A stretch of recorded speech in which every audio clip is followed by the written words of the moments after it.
מחלת הפסוריאזיס גורמת לפגיעה באיכות החיים, כשהפגיעה היא משמעותית ביותר, במיוחד אצל ילדים, מכיוון שהמחלה היא בעלת השלכות רבות מבחינה חברתית ונפשית. הבחנה נכונה היא הבסיס לטיפול מיטבי, במיוחד בילדים צעירים. על מחלת הפסוריאזיס בקרב ילדים בסרטון הבא. פסוריאזיס היא מחלת עור שכיחה, העלולה לבוא לביטוי כבר בגיל הילדות. הנגע העורי הפסוריאטי הינו גלוי לעין, ומכיוון שכך, בילד החולה הוא עלול להביא לפגיעה ניכרת באיכות החיים, כמו גם מבחינה חברתית ואפילו פסיכולוגית. פסוריאזיס היא מחלה רבת גורמים, ויש לה גם רקע גנטי, משפחתי ורקע סביבתי.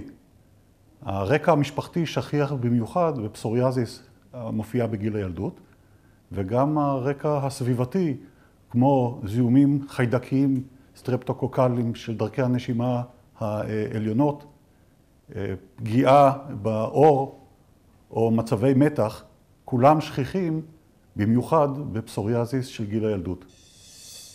תאי מערכת החיסון הממוקמים בעור הם אלו המפרישים חומרים מתווכים שונים שגורמים לשגשוג של תאי העור בשכבות העליונות, לריבוי של כלי דם ולתהליך הדלקתי שאינם כל כך אופייניים לנגע הפסוריאטי.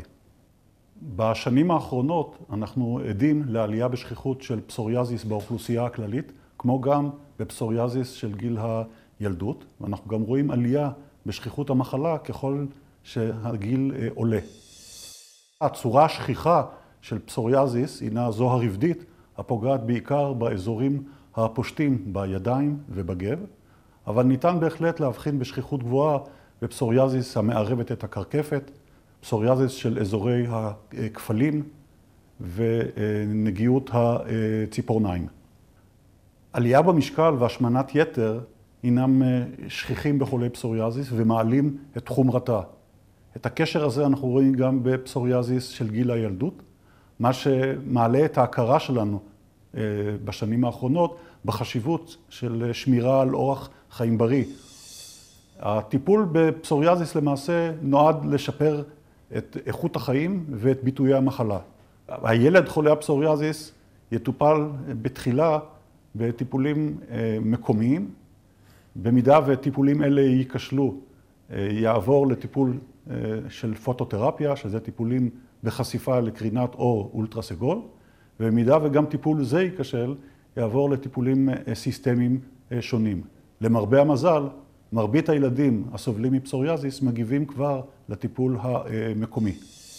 שיטת הטיפול בפסוריאזיס בילדים מבוססת על גיל החולה, חומרת החולה, תגובה לטיפולים קודמים, מידת המעורבות, וכך גם בילד שבו אנחנו מטפלים כעת נבחר את הטיפולים.